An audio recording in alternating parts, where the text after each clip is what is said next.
പരസ്യം വേണുപോലെല്ലാം സ്റ്റേജിലേക്ക് കടന്നു വരാൻ ദയവീത് വഴിയുള്ളതാണ് പ്ലീസ്. टेक्निकल थोड़ा जगह है.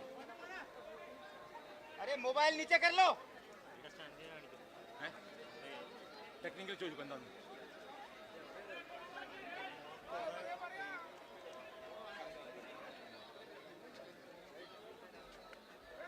പ്രിയങ്കരായ നേതാക്കന്മാരെ, സഹോദരി സഹോദരന്മാരെ, സുഹൃത്തുക്കളെ, നമ്മുടെ കരളിന്റെ കരളായ പ്രിയങ്കരിയായ നമ്മുടെ സ്ഥാനാർത്ഥി ശ്രീമതി പ്രിയങ്ക ഗാന്ധി അവർ ഇവിടെ എത്തിയിരിക്കുന്നു. എല്ലാവർക്കും വേണ്ടി അത് അങ്ങേയറ്റം അവരെ സ്വാഗതം ചെയ്യാം.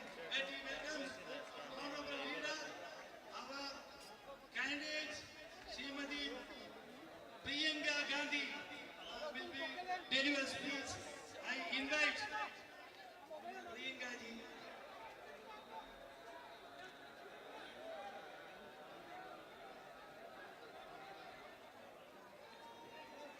My sisters and brothers, thank you more than ever for all the love you have given me. എനിക്ക് നൽകുന്ന സ്നേഹത്തിന് എല്ലാത്തിനും ഉപരിയായി എനിക്ക് നൽകുന്ന സ്നേഹത്തിന് ഞാൻ നിങ്ങളോട് നന്ദി പറയുന്നു. I arrived here this morning and all through until I have reached here this meeting. Can't hear? കേൾക്കാൻ പറ്റുന്നില്ലേ? Can't hear?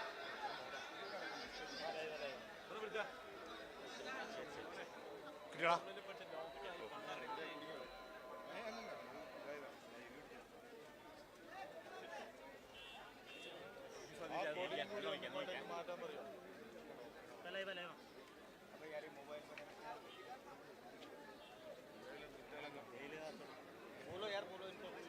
कोई किसी आगे जाके बोल दो. कोई रिपोर्टर तुम्हारे नहीं. बोलो यार, सबको नीचे करवा दो यार. मोबाइल ആ മൊബൈലും ആ കൊടിയില്ലേ, പച്ചക്കൊടി, ലീഗിന്റെ ഇല്ല, അതല്ല ലീഗിന്റെ കൊടി. I was saying that throughout my way from the helipad to this meeting here, I have been greeted by people who just shown me immense love, treated me like their daughter, like their sister, and I am deeply, deeply grateful to you. ഞാൻ നിങ്ങളോട് പറഞ്ഞുകൊണ്ട് വന്നത് രാവിലെ വന്നപ്പോൾ മുതൽ ഹെലിപ്പാഡിൽ നിന്ന് ഇവിടെ എത്തുന്നത് വരെ, ഈ മീറ്റിംഗിൽ എത്തുന്നത് വരെ ഓരോ സമയവും നിങ്ങൾ അപാരമായ സ്നേഹമാണ് എനിക്ക് നൽകുന്നത്. നിങ്ങൾ നിങ്ങളുടെ മകളെ പോലെ, നിങ്ങൾ നിങ്ങളുടെ സഹോദരിയെ പോലെയാണ് എന്നെ കണക്കാക്കിക്കൊണ്ടിരിക്കുന്നത്. My brother always tells me that you are his family. എന്റെ സഹോദരൻ എന്നോട് എപ്പോഴും പറയാറുണ്ട്, വയനാട്ടിലെ നിങ്ങൾ അദ്ദേഹത്തിന്റെ കുടുംബമാണെന്ന് അദ്ദേഹം പറയാറുണ്ട്. He doesn't say this for public, for media only. He says it at home also. അദ്ദേഹം അത് പൊതുവേദിയിൽ വന്നിട്ട് മാധ്യമപ്രവർത്തകരുടെ മുമ്പിൽ മാത്രമല്ല, വീട്ടിലിരിക്കുമ്പോഴും അദ്ദേഹം പറയും വയനാട്ടുകാരെന്റെ കുടുംബമാണെന്ന്. I am his sister. I know he was sad to leave you. ഞാൻ അദ്ദേഹത്തിന്റെ സിസ്റ്ററാണ്, സഹോദരിയാണ്. എനിക്കറിയാം നിങ്ങളെ വയനാട്ടിലുള്ളവരെ വിട്ടിട്ട് പോകാൻ അദ്ദേഹത്തിന് എത്ര വിഷമമുണ്ടായിരുന്നു എന്ന് എനിക്ക് നന്നായി അറിയാം. In the last 5 years, he has made a very deep bond with you. കഴിഞ്ഞ 5 വർഷങ്ങളിൽ അദ്ദേഹം ആഴമേറിയ ഒരു ബന്ധം നിങ്ങളോട് എല്ലാവരോടും ഉണ്ടാക്കിയെടുത്തിട്ടുണ്ട്. You know, it's not easy to be my brother. It's not easy to be somebody who is attacked day in and day out by such a big machinery as the BJP's media and social media machinery. And he was attacked in the most nasty manner for at least 10 years. നിങ്ങൾക്കറിയോ, എന്റെ സഹോദരനായിരിക്കുക എന്ന് പറയുന്നത് എളുപ്പമുള്ള കാര്യമല്ല. ഈ രാജ്യത്തെ BJP ഭരണകൂടം അതിന്റെ സർവ്വസന്നാഹങ്ങളും ഉപയോഗിച്ച് കഴിഞ്ഞ 10 വർഷങ്ങളായി ഏറ്റവും മോശമായ രീതിയിൽ അവരുടെ മാധ്യമങ്ങളും സമൂഹ മാധ്യമങ്ങളും എല്ലാം ഉപയോഗിച്ച് എന്റെ സഹോദരനെ ആക്രമിച്ചുകൊണ്ടിരിക്കുകയാണ്. They spread lies about him in a way that I don't think in the entire politics of the world was done to any single leader. നിങ്ങൾക്കറിയാമോ, അദ്ദേഹത്തെ പറ്റി ഈ രാജ്യത്ത് മുഴുവൻ രാഷ്ട്രീയത്തിൽ ഒരാളോടും ചെയ്തിട്ടില്ലാത്ത വിധത്തിൽ അദ്ദേഹത്തെ പറ്റി അവർ നുണകൾ പറഞ്ഞു പ്രചരിപ്പിക്കുകയുണ്ടായി. Hundreds of crores, money, resources into painting a picture of him in front of the public. അദ്ദേഹത്തെ പറ്റി വളരെ തെറ്റായിട്ടുള്ള ഒരു പ്രതിച്ഛായ, അദ്ദേഹത്തിന്റെ തെറ്റായ ഒരു പ്രതിരൂപം ജനങ്ങളുടെ മുൻപിൽ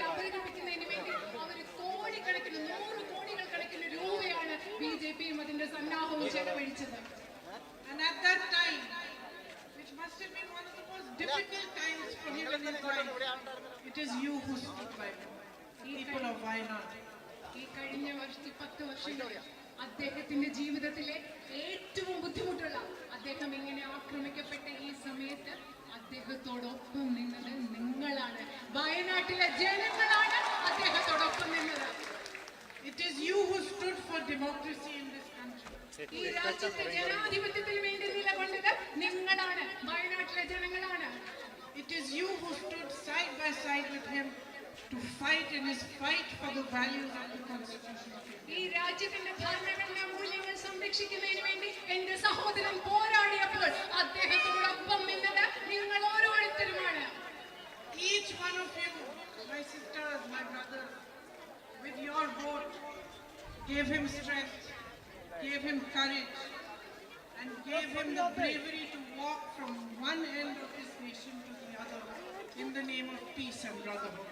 നിങ്ങൾക്കറിയോ, വയനാട്ടിലെ എന്റെ പ്രിയപ്പെട്ട സഹോദരി സഹോദരന്മാരെ, നിങ്ങളുടെ വോട്ടാണ്, നിങ്ങളുടെ സമാധാനമാണ്, നിങ്ങളുടെ ധൈര്യമാണ്, നിങ്ങളുടെ സ്നേഹമാണ് ഈ രാജ്യത്തിന്റെ ഒരറ്റം മുതൽ മറ്ററ്റം വരെ സമാധാനത്തിന് വേണ്ടി, സ്നേഹത്തിന് വേണ്ടി യാത്ര ചെയ്യാൻ എന്റെ സഹോദരന് ധൈര്യവും കരുത്തും നൽകിയത്. I know you did it because you love him. എനിക്കറിയാം, നിങ്ങൾ അത് ചെയ്തത് നിങ്ങൾ എന്റെ സഹോദരനെ സ്നേഹിക്കുന്നത് കൊണ്ടാണെന്ന് എനിക്കറിയാം. But I also know you did it because you are the people of Wayanad. എനിക്കറിയാം, നിങ്ങൾ അത് ചെയ്തത് എന്റെ സഹോദരനെ സ്നേഹിക്കുന്നത് കൊണ്ട് മാത്രമല്ല, മറിച്ച് നിങ്ങളുടെ വയനാട്ടിലെ ജനങ്ങളായതുകൊണ്ട് കൂടിയാണ് നിങ്ങൾ അത് ചെയ്തത്. You have a history on this land നിങ്ങൾക്ക് ഈ ഭൂമിയിൽ, വയനാടിന്റെ ഭൂമിക്ക് ഒരു ചരിത്രമുണ്ട്. of fighting for what is right. ശരിയായത് എന്താണോ അതിനു വേണ്ടി പോരാടുന്ന ഒരു ചരിത്രം വയനാടിന്റെ ഭൂമിക്കുണ്ട്. This is the land of Parashiraja. പഴശ്ശിരാജയുടെ ഭൂമിയാണിത്. You fought the British നിങ്ങൾ ബ്രിട്ടീഷുകാർക്കെതിരെ പോരാടി. when many were afraid. ആ സമയത്ത് പലരും പേടിച്ചിരുന്ന സമയത്താണ് നിങ്ങൾ ബ്രിട്ടീഷുകാർക്കെതിരെ പോരാടിയത്. This is the land of harmony, ഇത് ഐക്യത്തിന്റെ, ഒത്തൊരുമയുടെ, സാഹോദര്യത്തിന്റെ ഭൂമിയാണ്.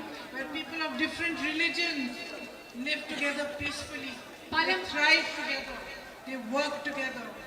They progress together. പല മതങ്ങളിൽപ്പെട്ട ആളുകൾ സാഹോദര്യത്തോടുകൂടി ജീവിക്കുന്ന, ഒരുമിച്ച് വളരുന്ന, സമൃദ്ധിയോടുകൂടി വളരുന്ന, ഒരുമിച്ച് പുരോഗതി പ്രാപിക്കുന്ന ഒരു നാടാണ് Wayanad.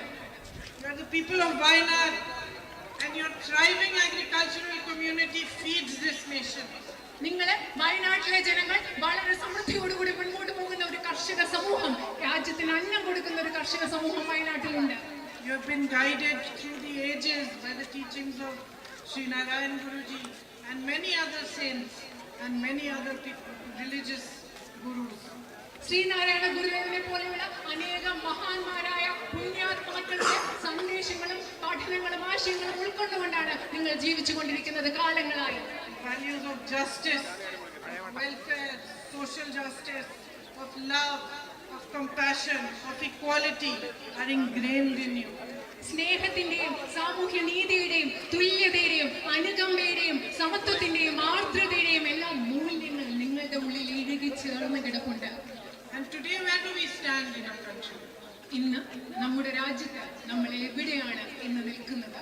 We have a BJP government at the center നമുക്ക് കേന്ദ്രത്തിൽ ഒരു BJP ഗവൺമെന്റ് ആണ് നമ്മളെ ഭരിക്കുന്നത്. that does not respect the constitution. Indian ഭരണഘടനയെ ബഹുമാനിക്കാത്ത ഒരു BJP ഗവൺമെന്റ് ആണ് ഇന്ന് കേന്ദ്രത്തിൽ ഭരിക്കുന്നത്. It weakens the values of our constitution every single day. ഓരോ ദിവസവും ഇന്ത്യൻ ഭരണഘടനയുടെ മൂല്യങ്ങളെ ദുർബലപ്പെടുത്തിക്കൊണ്ടിരിക്കുന്ന ഒരു ഗവൺമെന്റ് ആണിത്. What are their political policies and strategies to divide people so that they can continue to rule? അവരുടെ രാഷ്ട്രീയപരമായ തന്ത്രങ്ങൾ എന്ന് പറയുന്നത്, നയങ്ങൾ എന്ന് പറയുന്നത് ജനങ്ങളെ വിഭജിപ്പിക്കുന്നതിന് വേണ്ടിയാണ്. അവർക്ക് തുടർന്ന് ഭരിക്കുന്നതിന് വേണ്ടി ജനങ്ങളെ വിഭജിക്കാനാണ് അവർ ശ്രമിക്കുന്നത്. To spread fear, to spread anger, to separate brother from sister, brother from brother, sister from sister, only so that they can remain powerful. ജനങ്ങളുടെ ഇടയിൽ ഭയമുണ്ടാക്കുക, വിദ്വേഷം വളർത്തുക, സഹോദരനെ സഹോദരിയിൽ നിന്ന് അകച്ചു നിർത്തുക, സഹോദരിമാരെ അകച്ചു നിർത്തുക. എന്തിനാണ്? എല്ലാം അവർക്ക് ഭരിക്കുന്നതിന് വേണ്ടി നിലനിർത്തുന്ന ഒരു ഗവൺമെന്റ് ആണ് ഈ രാജ്യം ഭരിക്കുന്നത്.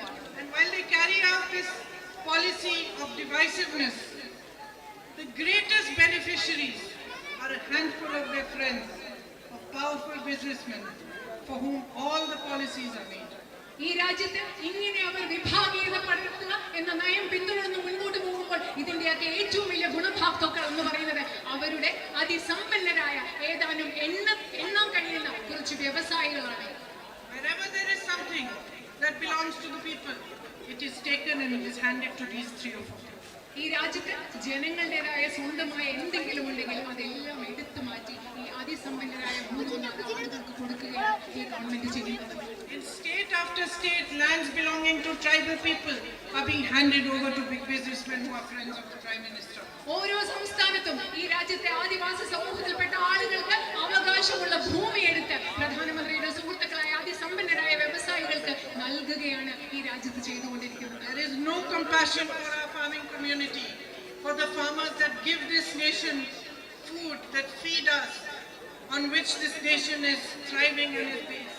ഈ രാജ്യത്തിന് അന്നം നൽകുന്ന ഈ രാജ്യത്തിന്റെ സമൃദ്ധിക്ക് കാരണമായ കർഷക സമൂഹത്തെ ആളുകളോട് ഈ ഗവൺമെന്റിന് യാതൊരു അനുതാപവും അനുകമ്പവുമില്ല.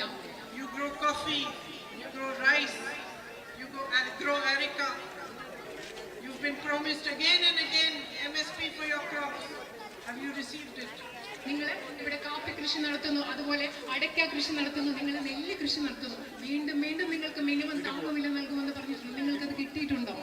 You struggle for a livelihood. You set up small businesses, shops like these ones, this Brothers Bakery and the side view store in front of me, this hotel. നിങ്ങൾ ജീവിക്കാൻ വേണ്ടി കഷ്ടപ്പെടുകയാണ്. ഇവിടെ കാണുന്ന ബ്രദേഴ്സ് ബേക്കറിയും സൈഡ് വ്യൂ സ്റ്റോറും പോലെ ചെറിയ ചെറിയ കടകൾ നിങ്ങൾ സ്ഥാപിച്ചിട്ടുണ്ട്. You work hard. You struggle to make an honest living. What support do you get from your central government? You get GST. നിങ്ങൾ കഷ്ടപ്പെടുകയാണ്. നിങ്ങൾ ജീവിക്കാൻ വേണ്ടി സത്യസന്ധമായി ജീവിക്കുന്നതിന് വേണ്ടി നിങ്ങൾ കഠിനാധ്വാനങ്ങൾ ചെയ്യുകയാണ്, കഷ്ടപ്പെടുകയാണ്. നിങ്ങൾക്ക് എന്ത് പിന്തുണയാണ് കേന്ദ്ര ഗവൺമെന്റിൽ നിന്ന് ലഭിക്കുന്നത്? നിങ്ങൾക്ക് ചരക്ക് സേവന നികുതി കൊടുക്കേണ്ടി വരുന്നു. On every single item you have a new tax. എല്ലാ കാര്യത്തിലും ഓരോ പുതിയ വസ്തു വരുമ്പോൾ അതിലൊരു പുതിയ നികുതി government നടപ്പിലാക്കുന്നുണ്ട്. Prime Minister wakes up one morning and he says we're going to demonetize the rupee. ഓരോ ദിവസം രാവിലെ എഴുന്നേറ്റ് പ്രധാനമന്ത്രി പറയുകയാണ് ഞാൻ നോട്ട് നിരോധനം നടപ്പിലാക്കാൻ പോവുകയാണ്. Who suffers? ആരാണ് കഷ്ടപ്പെടുന്നത്? Mr. Adani and Mr. Ambani's son. കഷ്ടപ്പെടുന്നത് Adani അംബാനിയാണോ? They don't suffer. Our Shopkeepers suffer. Small businesses suffer. And everything, every policy of this government for the last 10 years has been done nothing but cripple you. അത് നിങ്ങൾക്കറിയാം, അദാനി അംബാനിയല്ല കഷ്ടപ്പെടുന്നത്, നിങ്ങളാണ് കഷ്ടപ്പെടുന്നത്. ഇവിടുത്തെ ചെറിയ കച്ചവടക്കാരാണ് കഷ്ടപ്പെടുന്നത്. ഇങ്ങനത്തെ ചെറിയ കട നടത്തുന്ന ആളുകളാണ്. കഴിഞ്ഞ 10 വർഷങ്ങളായി ഈ ഗവൺമെന്റിന്റെ എല്ലാ നയപരിപാടികളും സാധാരണക്കാരെ ബുദ്ധിമുട്ടിലാഴ്ത്തുന്നത്, സാധാരണക്കാരെ ബുദ്ധിമുട്ടിക്കുന്നതുമാണ്. My sisters are all here. I know what difficulties they face because of price rise. എന്റെ സഹോദരിമാരെല്ലാവരും അവിടെയുണ്ട്. എനിക്കറിയാം വില വർധന മൂലം അവർ എന്തുമാത്രം ബുദ്ധിമുട്ടാണ് നേരിടുന്നത് എനിക്കറിയാം. And my young brothers and sisters who are educated and are looking for jobs, the highest unemployment rates in the last 10 years. ഇവിടെ നിങ്ങൾക്കറിയാം എന്റെ ചെറുപ്പക്കാരായ സഹോദരന്മാരുണ്ട്. നിങ്ങൾക്ക് വിദ്യാഭ്യാസം കിട്ടിയിട്ടുണ്ട്, അവർ ജോലിക്ക് വേണ്ടി നോക്കുകയാണ്. പക്ഷെ ഈ രാജ്യത്ത് ഏറ്റവും വലിയ തൊഴിലില്ലായ്മ നിരക്കാണ് ഇന്നുള്ളത്. So you work hard, you educate your children, and what happens? You are unable to get jobs because the government is not providing jobs, is not creating any avenues for jobs. All the manufacturing processes and all, they are not increasing them, they are not strengthening them. നിങ്ങളറിയോ നിങ്ങൾ എന്താ ചെയ്യുന്നത്? നിങ്ങൾ കഷ്ടപ്പെടുന്നു, നിങ്ങളുടെ കുട്ടികളെ പഠിപ്പിക്കുന്നു, പക്ഷെ കുട്ടികൾക്ക് ജോലി കിട്ടുന്നില്ല. എന്തുകൊണ്ടാണ്? ഇവിടെ പുതിയ തൊഴിലുണ്ടാകുന്ന അവസരങ്ങൾ, ഉൽപാദന മേഖലയിലും മറ്റും തൊഴിലുണ്ടാകാനുള്ള അവസരങ്ങൾ ഈ ഗവൺമെന്റ് ഉണ്ടാക്കുന്നില്ല. They take land away from the tribal people and hand them to their friends. They provide good housing for you. Have the tribal people all over this country not suffered enough that they do not even have good access to health and educational opportunities? അതെന്താ അവര് ചെയ്യുന്നത്? ആദിവാസി സുഹൃത്തുക്കളിൽ നിന്ന്, ആദിവാസി സമൂഹത്തിൽ നിന്ന് ഭൂമി എടുത്തിട്ട് അവരുടെ സുഹൃത്തുക്കളായ ബിസിനസ്സുകാർക്ക് നൽകുന്നു. നമ്മുടെ നാട്ടിലെ ആദിവാസി സമൂഹത്തിന് ആരോഗ്യ പരിരക്ഷ, വിദ്യാഭ്യാസം, ഇതിനൊക്കെയുള്ള കൃത്യമായ അവകാശം, അതിൽ പ്രവേശിക്കാനുള്ള സാഹചര്യം ലഭിക്കുന്നുണ്ടോ ഈ രാജ്യം മുഴുവൻ? You have so much potential right here in Wayanad. വയനാട്ടിൽ നിങ്ങൾക്ക് ധാരാളം കഴിവുണ്ട്. നിങ്ങൾക്ക് വളരാനുള്ള ധാരാളം കഴിവ് വയനാട്ടിലുണ്ട്. You have a thriving tourism industry, but it can be strengthened even more. നിങ്ങൾക്ക് വളരെയധികം വളർന്നുകൊണ്ടിരിക്കുന്ന, കുതിച്ചുകൊണ്ടിരിക്കുന്ന ഒരു വിനോദസഞ്ചാര വ്യവസായമുണ്ട്. പക്ഷെ അതിനെ നമുക്ക് കൂടുതൽ ശക്തിപ്പെടുത്താൻ സാധിക്കും. New opportunities for employment can be made. ഇവിടെ തൊഴിലവസരങ്ങൾ, പുതിയ തൊഴിലവസരങ്ങൾ വയനാട്ടിൽ നമുക്ക് സൃഷ്ടിക്കാൻ സാധിക്കും. You have been asking working for a long time for better development of this town. അതുപോലെയാണ് നിങ്ങൾ കുറെ കാലമായി ഈ ബെറ്റർ ഈ ടൗണിലെ ഈ നഗരത്തിന്റെ മെച്ചപ്പെട്ട ഒരു വികസനത്തിന് വേണ്ടി ശ്രമിച്ചുകൊണ്ടിരിക്കുകയാണ്. Even the Manrega workers are not getting regular work today. അത് മാത്രമല്ല മഹാത്മാഗാന്ധി ദേശീയ ഗ്രാമീണ തൊഴിലുറപ്പ് പദ്ധതിയുടെ ഭാഗമായിട്ട് പ്രവർത്തിക്കുന്ന തൊഴിലാളികൾക്ക് പോലും സ്ഥിരമായിട്ടുള്ള ജോലി ഇന്ന് കിട്ടുന്നില്ല. You have floods, you have disasters like the landslide, and politics is played with you. നിങ്ങൾക്ക് വയനാട്ടിൽ വെള്ളപ്പൊക്കം ഉണ്ടായി, അതുപോലെ തന്നെ ഇവിടെ മണ്ണിടിച്ചിൽ പോലെയുള്ള പ്രകൃതി ദുരന്തങ്ങൾ ഉണ്ടായി. പക്ഷേ ഇവിടെയും രാഷ്ട്രീയം നിങ്ങൾക്കെതിരെ കളിച്ചുകൊണ്ടിരിക്കുകയാണ്. It is a great shame that the central government is not releasing funds for the disaster that happened here. വയനാട്ടിലുണ്ടായ പ്രകൃതി ദുരന്തത്തിൽ നിന്ന് നിങ്ങളെ രക്ഷിക്കാൻ വേണ്ടി കേന്ദ്ര ഗവൺമെന്റ് ഫണ്ട് നൽകുന്നില്ല എന്നുള്ളത് ഏറ്റവും ലജ്ജാകരമായ ഒരു കാര്യമാണെന്ന് പറയാൻ ഞാൻ ആഗ്രഹിക്കുന്നു. But look at their pattern. Before there were floods in Wayanad, there were similar conditions of landslides and huge loss of life, huge loss of livelihood in Himachal Pradesh. എന്താണ് ചെയ്യുന്നത് നോക്കിയോ, വയനാട്ടിൽ സംഭവിച്ചതുപോലെ വയനാട്ടിൽ വെള്ളപ്പൊക്കവും മണ്ണിടിച്ചിലും ഒക്കെ ഈ പ്രകൃതി ദുരന്തം ഉണ്ടായതിനു മുമ്പായി ഇതുപോലെ തന്നെ ഹിമാചൽ പ്രദേശിലും മണ്ണിടിച്ചിലും പ്രകൃതി ദുരന്തവും ഒക്കെ ഉണ്ടായി. Neither did Modi ji's government declare it a national disaster, nor did they send funds. അതിനെ ഒരു ദേശീയ ദുരന്തമായി പ്രഖ്യാപിക്കാനോ അതിനുവേണ്ടി ഫണ്ട് നൽകാനോ മോദി ഗവൺമെന്റ് തയ്യാറായില്ല. Why? Purely political. എന്തുകൊണ്ടാണ് അങ്ങനെ ചെയ്യാതിരുന്നത്? തീർത്തും രാഷ്ട്രീയമായ കാരണങ്ങൾ കൊണ്ട് മാത്രമാണ് അങ്ങനെ ചെയ്യാതിരുന്നത്. The same thing has happened here. അതേ കാര്യം തന്നെയാണ് ഇന്ന് വയനാട്ടിലും സംഭവിച്ചുകൊണ്ടിരിക്കുന്നത്. What is the point of Modi ji coming here and meeting all the disaster victims if he cannot release the funds even today? ഇന്ന് വരെ വയനാട്ടിലെ ജനങ്ങൾക്ക് വേണ്ടിയുള്ള ഫണ്ട് നൽകാൻ തയ്യാറായില്ലെങ്കിൽ നരേന്ദ്രമോദി ഇവിടെ വന്ന് ഈ ദുരന്തത്തെ അതിജീവിച്ചവരെ കണ്ടതിന് എന്ത് അർത്ഥമാണുള്ളത് എന്ന് ഞാൻ ചോദിക്കുകയാണ്. You have floods quite often, and you need a systematic system, a robust mechanism for the compensation that is your due. You deserve the compensation. Nobody is doing you a favor. It is your money, it is your due. When a disaster strikes you, it is your right that you should be compensated. നിങ്ങൾക്ക് ഇവിടെ വെള്ളപ്പൊക്കം ഉണ്ടാവുന്നു, പ്രകൃതി ദുരന്തങ്ങൾ ഉണ്ടാവുന്നു, നിങ്ങൾക്ക് നഷ്ടപരിഹാരം കിട്ടുക എന്നുള്ളത് നിങ്ങളുടെ അവകാശമാണ്. നിങ്ങളത് അർഹിക്കുന്നുണ്ട്. അത് നൽകുന്നതിലൂടെ നിങ്ങൾക്ക് ആരും ഒരു ഔദാര്യം നൽകുകയല്ല. നിങ്ങൾക്ക് ഇവിടെ പ്രകൃതി ദുരന്തങ്ങൾ ഉണ്ടാകുമ്പോൾ നിങ്ങൾക്ക് നഷ്ടപരിഹാരം ലഭിക്കുന്നതിന് വേണ്ടി സക്രിയമായ ഒരു വ്യവസ്ഥ സംവിധാനം ഇവിടെ ഉണ്ടാകേണ്ടത് അത്യാവശ്യമാണ്. I know one of your biggest issues here is the man-animal conflict. എനിക്കറിയാം വയനാട്ടിൽ നിങ്ങളുടെ പ്രധാനപ്പെട്ട ഒരു പ്രശ്നം എന്ന് പറയുന്നത് മനുഷ്യ വന്യജീവി സംഘർഷമാണ്. And I think we should all work hard to find a good solution for it. So that even your environment is preserved, at the same time your life is very important. Human life is most important and needs to be preserved. ഞാൻ കരുതുന്നത് നമ്മൾ എല്ലാവരും കൂടി ഒരുമിച്ച് ചേർന്ന് അതിന് പരിഹരിക്കാനുള്ള ഒരു കൃത്യമായ ഒരു പരിഹാരം ഉണ്ടാക്കണം. നമ്മുടെ പരിസ്ഥിതിയും പ്രകൃതിയും പ്രധാനമാണ്, പക്ഷെ അതിനെ പോലെ തന്നെ അതിലുപരി പ്രധാനപ്പെട്ടതാണ് മനുഷ്യ ജീവനും. അതുകൊണ്ട് ഇതിനു വേണ്ടി നമുക്ക് കൃത്യമായ ഒരു പരിഹാരം ഒരുമിച്ച് ഉണ്ടാക്കേണ്ട ആവശ്യമുണ്ട്. So this is my first day of campaigning here in Wayanad, and I want to say that my knowledge of the issues that you have comes from my brother. He has explained to me that these are the main issues, and I am talking about them. But I want to also have my own knowledge from you. So as time progresses, I want to come to you, I want to meet you, I want to hear from you. What are the main things that you think are issues, my sister? What are the main issues that you need resolved, my brothers? And I want to be able to find solutions for you, with you, and move together so that you can have a better future for your children, and so that we can develop Wayanad together. ഞാൻ ഇന്ന് വയനാട്ടിലെ എൻ്റെ പ്രചരണത്തിന്റെ ആദ്യത്തെ ദിവസമാണ്. വയനാട്ടിലെ പ്രശ്നങ്ങളെ കുറിച്ച് എൻ്റെ അറിവ് എന്ന് പറയുന്നത് എൻ്റെ സഹോദരൻ എനിക്ക് പറഞ്ഞു നൽകിയതാണ്. അതിനെക്കുറിച്ചാണ് ഞാൻ നിങ്ങളോട് സംസാരിക്കുന്നത്. പക്ഷേ സമയം കടന്നു പോകുമ്പോൾ, മുമ്പോട്ട് പോകുമ്പോൾ എനിക്ക് നിങ്ങളെ ഓരോരുത്തരെയും വന്ന് കണ്ട് സംസാരിച്ച് നിങ്ങളുടെ പ്രശ്നങ്ങൾ എന്താണെന്ന് മനസ്സിലാക്കി നമ്മൾ ഒരുമിച്ച് അതിന് പരിഹാരം ഉണ്ടാക്കി മുൻപോട്ട് സഹോദരിമാരുടെ പ്രശ്നങ്ങൾ പരിഹരിക്കുന്നതിന്, നിങ്ങൾക്ക് മനോഹരമായ ഒരു ഭാവി ഉണ്ടാക്കുന്നതിന് നമ്മൾക്ക് ഒരുമിച്ച് പരിശ്രമിച്ച് വയനാടിനെ വളരെ മെച്ചപ്പെട്ട ഒരു സ്ഥലമായി മുൻപോട്ട് കൊണ്ടുപോകും. While I was coming here, some people stopped concern is the medical college. That while there is a board there declaring that there is a medical college, no facilities have been given. ഞാൻ ഇങ്ങോട്ട് വരുമ്പോൾ എന്നെ വഴിയിൽ 2-3 പേര് പിടിച്ചു നിർത്തിയപ്പോൾ ഞാൻ അവരോട് ചോദിച്ചു നിങ്ങളുടെ ഏറ്റവും വലിയ ഉത്കണ്ഠ എന്താ, ഏറ്റവും വലിയ പ്രശ്നം എന്താ? അവർ പറഞ്ഞു medical college.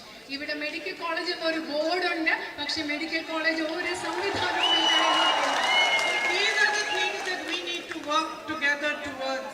These are your fights, but they are my fights also today. And I would like to stand shoulder to shoulder with you and fight for your rights. Raise your voice in parliament on any platform that I can, so that these issues should be resolved.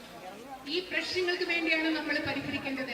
ഈ പ്രശ്നങ്ങൾക്ക് വേണ്ടിയാണ് നിങ്ങൾ ഇന്ന് പോരാടിക്കൊണ്ടിരിക്കുന്നത്. പക്ഷേ ഇന്ന് നിങ്ങളുടെ പോരാട്ടം എന്ന് പറയുന്നത് എന്റെയും കൂടി പോരാട്ടമാണ്. നിങ്ങളുടെ പ്രശ്നങ്ങൾക്ക് വേണ്ടി ഞാൻ ഇന്ത്യൻ പാർലമെന്റിൽ കൊടുക്കും. നിങ്ങളുടെ ശബ്ദമായി നിങ്ങൾക്ക് വേണ്ടി എന്റെ ശബ്ദം ഉയർത്തും. ഏതൊക്കെ വേദികളിൽ സാധ്യമാണോ അവിടെയെല്ലാം നിങ്ങളുടെ പ്രശ്നങ്ങൾ പരിഹരിക്കുന്നതിന് വേണ്ടി ഞാൻ എന്റെ ശബ്ദം ഉയർത്തും. You have given my brother so much love and affection. I consider it my responsibility to keep the bond between you and him strong and to strengthen it even more. എനിക്ക് എന്റെ സഹോദരനും നിങ്ങളുമായിട്ടുള്ള ബന്ധം അറിയാം. എനിക്ക് നിങ്ങളോട് ഉത്തരവാദിത്തം അറിയാം. ഞാൻ അദ്ദേഹവും നിങ്ങളുമായിട്ടുള്ള ബന്ധം കൂടുതൽ ശക്തിപ്പെടുത്തുന്നതും ആഴത്തിൽ വരുത്തുന്നതിനുമായിട്ടുള്ള എന്റെ പ്രവർത്തനം ഉണ്ടായിരിക്കും. അത് നിർവഹിക്കേണ്ടത് എന്റെ ഉത്തരവാദിത്തമാണെന്ന് ഞാൻ കരുതുന്നു. Today some journalists came and each one was asking me, how many votes do you think you will win by? How many votes are you expecting? I said to them, and I am saying to you, that for me, a vote you cast is not a number for my ego to become big. That, oh, I won by so many votes. It's not. For me, every vote you cast is my duty. It's a sense of responsibility. It's a symbol of what you expect from me. It's not a symbol of what I expect from you. It's a symbol of what you expect from me. And it's a symbol that you expect from me, that I discharge my duty to you. I discharge my responsibility to you first and foremost above everything. ഇന്ന് ഞാൻ വരുമ്പോൾ കുറച്ച് പത്രപ്രവർത്തകർ എന്നോട് ചോദിക്കായിരുന്നു, എത്ര വോട്ടാണ് നിങ്ങൾ പ്രതീക്ഷിക്കുന്നത്, എത്ര ലക്ഷം വോട്ടാണ് പ്രതീക്ഷിക്കുന്നത്? ഞാൻ അതൊന്നുമല്ല പ്രതീക്ഷിക്കുന്നത്. എന്നെ സംബന്ധിച്ചിടത്തോളം നിങ്ങൾ ചെയ്യുന്ന ഒരു വോട്ടും എനിക്ക് നിങ്ങളോടുള്ള ഉത്തരവാദിത്വത്തിന്റെ പ്രതീകമാണ്. ഞാൻ നിങ്ങൾക്ക് വേണ്ടി എന്ത് ചെയ്യണമോ അതിന്റെ പ്രതീകമാണ് നിങ്ങൾ എനിക്ക് നൽകുന്ന ഓരോ വോട്ടും. അത് എന്റെ ഈഗോ, എന്റെ ചിന്ത, ഞാൻ എന്ന ഭാവത്തെ വളർത്താനുള്ളതല്ല, മറിച്ച് നിങ്ങളോട് നിങ്ങളുടെ കടമ ഉത്തരവാദിത്വം ചെയ്യാൻ എന്നെ ഓർമ്മിപ്പിക്കുന്നതാണ് നിങ്ങൾ ചെയ്യുന്ന ഓരോ വോട്ടും. Your support is a symbol of your love and affection. നിങ്ങളുടെ പിന്തുണ എന്ന് പറയുന്നത് നിങ്ങൾക്ക് എന്നോടുള്ള സ്നേഹത്തിന്റെ, ഇഷ്ടത്തിന്റെ ഒരു പ്രതീകമാണ്. And of your trust in me. നിങ്ങൾക്ക് എന്നിലുള്ള വിശ്വാസത്തിന്റെ പ്രതീകമാണ് നിങ്ങൾ ചെയ്യുന്ന ഓരോ വോട്ടും. And one thing I can tell you, I am not going to let you down. ഞാൻ നിങ്ങളോട് ഒരു കാര്യം നിങ്ങൾക്ക് ഉറപ്പ് നൽകാൻ സാധിക്കും. എനിക്ക് ഒരിക്കലും ഞാൻ നിങ്ങളെ നിരാശപ്പെടുത്തില്ല എന്ന് എനിക്ക് ഉറപ്പ് നൽകാൻ സാധിക്കും. I'll tell you a story. When I was leaving my son in boarding school, the principal said to me that, you know, from these families, big families, you know, they leave their children here. They never come to see their children. So we just want to tell you that at least once in 4 months you must come and see your son. ഞാൻ നിങ്ങളോട് ഒരു കഥ പറയാം. എന്റെ മകനെ ഞാൻ boarding സ്കൂളിൽ ചേർത്തിട്ട് പോയപ്പോൾ അവർ പറയായിരുന്നു, സാധാരണ ഇങ്ങനത്തെ വലിയ കുടുംബങ്ങളിൽ നിന്നൊക്കെ കുട്ടികളെ കൊണ്ട് ബോർഡിംഗ് സ്കൂളിൽ വിടും, പക്ഷെ അവരെ കാണാനൊന്നും പിന്നെ ആരും വരാറില്ല. നിങ്ങൾ കഷ്ടിച്ച് 4 മാസം കൂടുമ്പോഴെങ്കിലും 4 മാസത്തിലെങ്കിലും ഒരു പ്രാവശ്യം വന്ന് മകനെ കണ്ടിട്ട് പോകണമെന്ന് അവരെന്നോട് പറയാറ്. When 4 months were over, when I went to pick up my son, the principal told me, please don't come so much. 4 മാസം കഴിഞ്ഞിട്ട് ഞാൻ എന്റെ മോനെ വീട്ടിൽ അവിടുന്ന് കൂട്ടിക്കൊണ്ട് വരാൻ ചെന്നപ്പോൾ പ്രിൻസിപ്പൽ എന്താ പറഞ്ഞത്, ദയവേത് ഇത്രയും പ്രാവശ്യം ഇങ്ങോട്ട് വരരുത് എന്നാണ് എന്റെ പ്രിൻസിപ്പൽ എന്നോട് പറഞ്ഞത്. Just like the principal, I'm telling you, if you think I'm not going to come here often, you are going to get so fed up that you'll say, please don't come so much. ആ പ്രിൻസിപ്പലിനെ പോലെ നിങ്ങൾ ചിന്തിക്കുകയാണ്, ഞാൻ ഇനി ഇങ്ങോട്ട് കാര്യമായിട്ട് വരാനൊന്നും പോകുന്നില്ല എന്ന് നിങ്ങൾ ചിന്തിക്കുകയാണ്. ഞാൻ പറയാം, നിങ്ങൾക്ക് തെറ്റി. ആ പ്രിൻസിപ്പൽ പറയുന്ന പോലെ നിങ്ങൾ എന്നോട് പറയാൻ പോവാൻ ഒത്തിരി പ്രാവശ്യം വരില്ലേ, ഇത്രയും പ്രാവശ്യം വരണ്ടാന്ന് നിങ്ങൾ കൂടെ പറയാൻ പോവാണ്. Because just like my son is family, you are my family. കാരണം